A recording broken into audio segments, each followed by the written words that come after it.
HOA Karen started saying that my farm was for community use, and suddenly neighbors started picnicking on my lawn. You know when you feel something is wrong before you even open your eyes? That nagging feeling that the universe has decided to do something while you're asleep? Well, that's exactly how I woke up that morning. The silence that was usually my natural alarm clock was strangely absent. In its place, a constant hum of voices, laughter, and music. I got out of bed, feeling a strange weight on my chest. I grabbed my old coffee mug, opened the balcony door, and I almost dropped everything on the floor. What I saw was simply unbelievable. My farm, my private property, had been transformed overnight into a makeshift public park. Children running around in the grass, adults stretched out on picnic towels, a tent with what looked like a street vendor selling cotton candy, and, because too little is too late, a group of old ladies doing yoga right in the middle of my lawn. I took a deep breath, mentally counting to 10, because I knew exactly who was behind this mess. It wasn't a mistake. It wasn't a charity event that by some miracle they'd forgotten to tell me about. This had her fingerprints all over it. Her. The woman who didn't know how to exist without sticking her nose in where it didn't belong. The one who thought that common rules of private property didn't apply when it came to the community. The same one who had already tried to fine me for not cutting the grass in the way she thought was aesthetically pleasing. Karen. And there she was, right in the middle of the mess, holding a clipboard, organizing the invaders as if she were an event coordinator. She was wearing one of those little flowery dresses, a straw hat, and the satisfied smile of someone who had clearly done something that should be celebrated. I took a deep breath and walked down the steps of the balcony, feeling my jaw clench with all the anger I was holding in.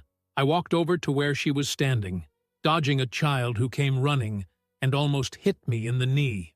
"What the hell is going on here?" She turned to me as naturally as if she had been expecting me, and as if, somehow, I was the stranger there. "Ah, you're awake," she said, with the tone of someone who was about to explain something wonderful to me. "That's great. We were talking about this at the last HOA meeting, and we decided to turn this wonderful space into a living area for the community." My eyebrow arched so high that it almost came off my face. "What's it like?" she sighed, as if she were dealing with a stubborn child. "This space, well, it was kind of abandoned, you know, and it's so big. It would be a waste not to use it for something useful. So the HOA decided it would be a great idea to allow the residents to make better use of the area. Lo and behold, we already have a mothers group organizing weekly meetings. The yoga people loved the idea and—" "You decided?" My voice rose, and Karen blinked a few times, as if I were some strange animal she wasn't used to seeing annoyed. "Well, yes," she replied, smiling forcefully. "For the good of the community." It was at that moment that I realized that the HOA wasn't just a group of annoying residents imposing absurd rules about the color of mailboxes or the permitted height of fences. They were a cult of bored suburbanites who believed that the world revolved around the decisions they made at meetings where I was never invited. The community, the good of all. These words echoed in my head like a horror movie warning. I'd heard absurdities before, but did this woman really think she could just appropriate my farm so that a bunch of idlers could come and stretch out on my lawn without paying a penny? She was still talking, explaining how this initiative would strengthen ties between neighbors and improve the quality of life for everyone. When a child ran past me and slipped in the mud next to the pigsty, she fell face first into the mud, letting out a high-pitched scream that immediately attracted the attention of half a dozen paranoid parents. It was then that I realized they had no idea what they were getting themselves into. They thought they had taken over a well-kept park, but this was still a farm. There were animals, mud, barbed wire, cow droppings, and roosters that attacked anyone who got too close. And it was at that very moment that an idea began to form in my head. If they wanted to turn my farm into a community park, then I was going to make sure it was the most expensive park in the history of this town. I gave a slow smile, one that any sensible person would recognize as a harbinger of trouble. "You know what, Karen?" I said, now in a much calmer tone. "You're right. I think the community should really take advantage of this space." Her eyes sparkled with joy. "I'm so glad you understand." "Oh, I get it." I understood that this circus was going to end much sooner than she thought. And the ticket for this show? It was going to be expensive. Very expensive. If there's one thing I've learned throughout my life, it's that people love something for free, but they start complaining the moment they realize they're going to have to pay for it. And that's exactly what I bet on. That very afternoon, while Karen was still parading around my farm like a queen, and the locals were still using my property as if they were her shareholders, I was already devising my plan. The first thing I did was get out my old notebook and jot down some ideas. If the HOA wanted a community park, then I was going to treat it like a business. And no business runs without rules, and especially without fees. The next day, I woke up early and got to work. First, I went to the entrance of my ranch and installed a big sign. "Welcome to Rancho Vista Privilegiada. Admission, $50 per person. Children under 5, free. Use of lawn, $20 per square meter. Picnics, extra fee of $30. Yoga, $40 per hour. Weddings and events, see VIP packages." I've also put up a notice in big letters. This site is private property. Use of the space without payment will be considered trespassing and will be subject to legal penalties. Oh, and of course, I installed a donation box right next to it, just for fun. Then I went into town and had tickets printed. That's right, numbered tickets, like those at an amusement park. After all, if they wanted a park, they were going to have to learn how to deal with the bureaucracy of one. When I got back, there were already some morning intruders on the farm. 2 ladies setting up an impromptu breakfast, a couple playing with their dog, and, in the background, a group of young people preparing yoga mats. I put on my best smile, puffed out my chest, and marched out into the middle of the field. "Good morning, everyone," I announced, loud enough for everyone to hear. "I hope you're enjoying our new space." Some people smiled, others waved. Everything seemed beautiful and harmonious, until I took a packet of tickets out of my pocket and started talking. So, as you know, in order to maintain a quality space, we need a small maintenance fee. That's why, as of today, admission costs $50 per person. But don't worry, anyone who wants to use a little piece of the lawn can pay just $20 per square meter. The silence that followed was one of the most satisfying moments of my life. One of the women, who was holding a picnic basket, opened her eyes wide as if she had just seen a ghost. The yoga group came to a standstill mid-stretch. Even the dog seemed to realize that something was about to go wrong. "I'm sorry." "What?" said an indignant voice. I slowly turned around. Of course, she was there. The woman who couldn't see a plan work without getting in the way to spoil it. "Karen, I'm so glad you're here. I was explaining to the community about the new fees at Rancho Vista Privilegiada." She blinked, confused. "You're charging for the use of the ranch?" "Exactly. Well, as you said, this space is now for the good of the community. But a park needs maintenance, cleaning, security. All that costs money, doesn't it?" Her eyes lit up, but I continued before she could unleash her usual litany. "Oh, and we have special plans for HOA members. With a one-time payment of $1,000 a year, residents will get a 10% discount on any activity." Karen turned red. Some people began to grumble. Others were already grabbing their things to leave. "This is absurd. You can't just charge for the use of the space." I crossed my arms in surprise. "How can I not? This is still my land, right?" She opened and closed her mouth like a fish out of water. But that was decided at a meeting." "Oh, yes." I clapped my hands. "The meeting where I wasn't invited, right? But, since you made this decision unilaterally, I'm just making sure it's a sustainable venture." It was beautiful to see her desperation growing by the second. The yoga group was already collecting the mats. The couple picked up the dog and left without looking back. One of the picnic ladies tried to argue, "But we were here before that rule came into effect." I shrugged. "That means you owe the fee retroactively. But because it's the first day, I'll take cash or check." She looked at me as if I were the devil himself. In less than 15 minutes, my farm was empty. Except Karen, of course. She gave me a furious look before shooting off back to her house. I knew it wouldn't end there. She was going to scream, wail, and try to turn the tables in her favor. But I was ready. The next morning, I installed a new barrier at the entrance to the farm, a roulette wheel, with a gate and a turnstile. If they wanted to use my land, they would have to go through the ticket office. And to make sure no one sneaked in, I sent a warning to the local police about possible invaders. If anyone tried to jump the fence, it wouldn't just be me they had to deal with. Now, I just had to wait and see what her next move would be. And I knew it wouldn't be long. You know when someone loses a battle but still insists on going to war? That's exactly what was happening. From the moment I installed the turnstiles at the entrance to my farm, the neighborhood stopped showing up for their community events. The picnic ladies disappeared, the yogis gave up, and the parents in the community finally understood that the farm wasn't a playground. But Karen? Oh, she wasn't going to give up so easily. After my small change at the entrance, complaints began to pour in. First, an anonymous note, as if I didn't know who it was left in my mailbox, saying that I was destroying neighborhood harmony and creating an unnecessary barrier between residents. Then the HOA sent an official letter saying that my new billing policy violated community spirit and that I should reconsider. I had a good laugh at that, but then came the final card. Karen showed up in person.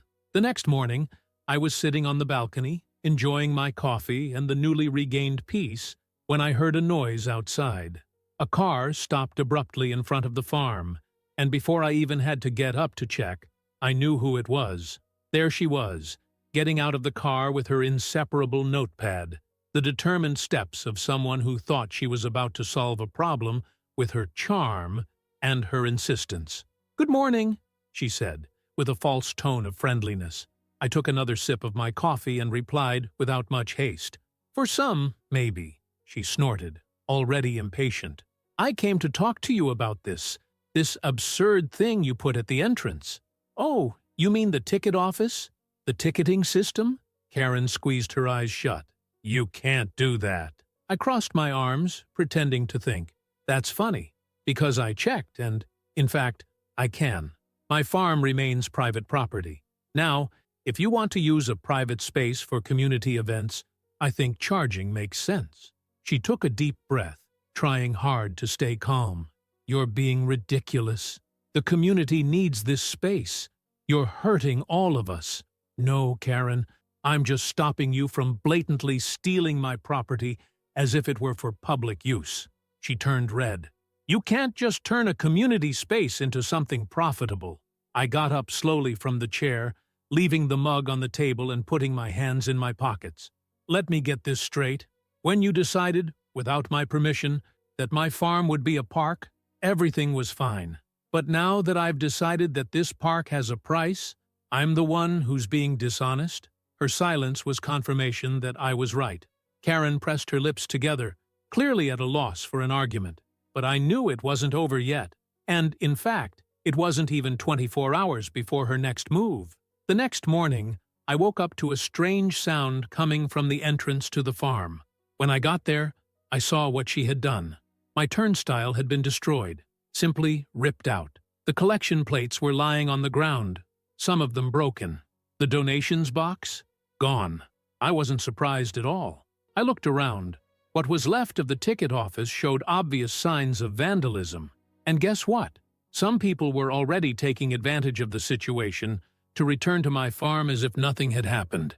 And it was there, in the middle of that pathetic scene, that I realized it was time to step up my game. If Karen wanted a war, I was about to give her a battle she would never forget. I picked up the phone and made 2 calls. The first was to the police, reporting the act of vandalism and the invasion of the property. Not that I expected much immediate action. It wasn't like they'd caught Karen red-handed, but I wanted to document everything properly, in case I needed to sue her later. The second one went to a friend of mine who specializes in rural security. I need something special to prevent unwanted visitors, I explained. He laughed. How much avoidance are we talking about? Enough to make anyone think twice before setting foot on my farm without permission. That same day, we started installing the ultimate solution, electrified fences. And not just any fence. This one had signs, an alarm system, and enough shock to give anyone who tried to cross a good scare. Karen wanted to play? Then let's play. The next morning, I woke up to a noise again, but this time it was followed by a scream. I ran outside and, oh, it was a scene straight out of a comedy movie. Karen was lying on the floor, her hair slightly mussed, her floral dress crumpled, and the clipboard, always the damn clipboard, lying next to her. "What the hell is this?" she screamed, still trying to understand what had happened. I crossed my arms, holding back a smile. "That, my dear neighbor, is an electrified fence. Didn't you read the sign?" She stood up, furious, still waving her hands. "You can't do that!" "Oh, but I can." I took a piece of paper out of my pocket and threw it at her. "It's all within the law. Rural security fence. Fully permitted, signposted, and registered." Karen looked at the document and then at me. For the first time, I think she realized that she had lost. "This is inhumane." "Oh, sorry. I forgot to ask. What was more inhumane? The electricity, or when you decided that my property was a park without consulting me?" She glared at me and stomped off, but not before dropping her usual line. "You'll regret this." Maybe, but at that moment, I was having too much fun to care. Now I had to wait for her next move. Because if there was one thing I knew, it was that this woman wasn't going to give up so easily, and neither was I. Karen went missing for a few days after the incident with the electrified fence.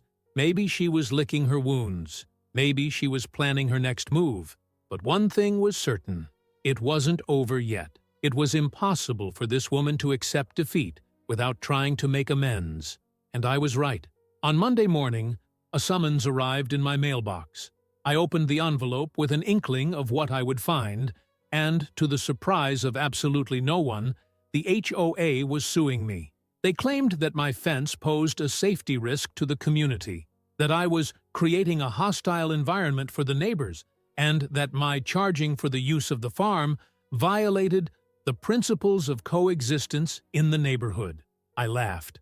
A loud, long, heartfelt laugh. The level of delirium was unbelievable. I mean, the woman invaded my property, organized an unauthorized occupation, had my ticket office destroyed, and, when I reacted by protecting my land, she went crying to a judge. These people have no shame in their faces. I picked up the phone and called my lawyer. When I explained the situation, he didn't even have to analyze it to know that nothing would come of it. My fence was within the law. My property was private, and the HOA had no legal power to force me to do anything. But since they wanted to fight, I was going to make it worth their while.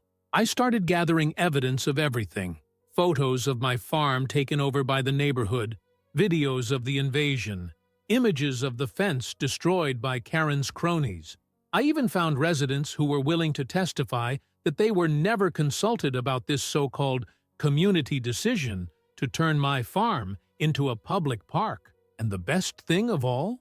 The video from the security camera that captured the exact moment when Karen, with all her intelligence and wit, grabbed the fence, ignoring the warning signs, and took a shock that made her hair stand on end like a mad scientist in a children's movie.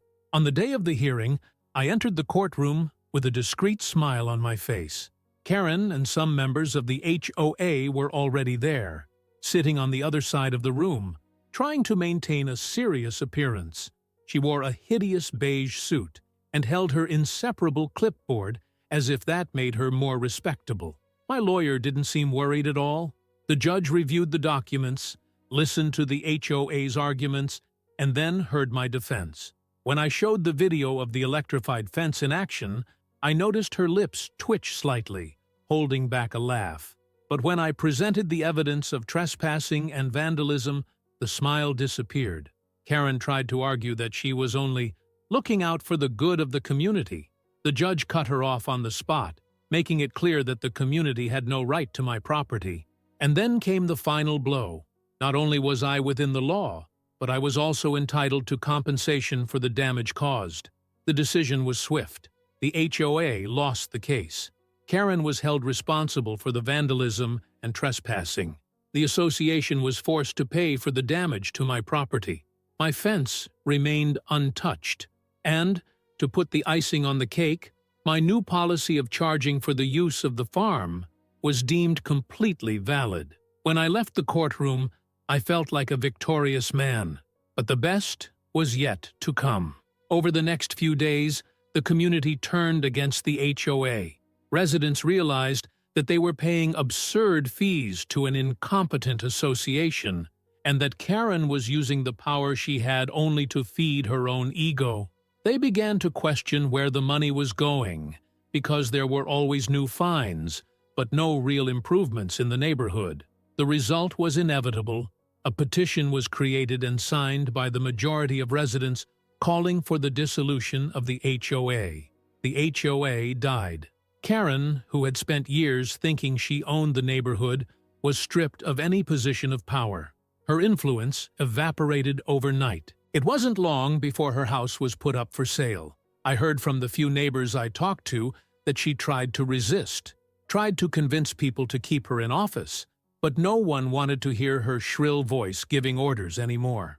The queen of the neighborhood became a joke. With the HOA out of the way, my farm finally became a peaceful place again. And that's when I decided to have a little fun. I installed a new sign at the entrance, this time just to make it clear that anyone who wanted to visit could, as long as they paid. My prices remained the same, with a few additions. Now children paid double, because I didn't want to have to deal with screams and muddy feet ruining my day. Yoga? Free, but with a contract and advance booking fee. Picnics? Only if they brought food for me, too. The electrified fence? It stayed, because, after all, you can never be too careful. And if you liked this video, don't forget to leave a comment and a like.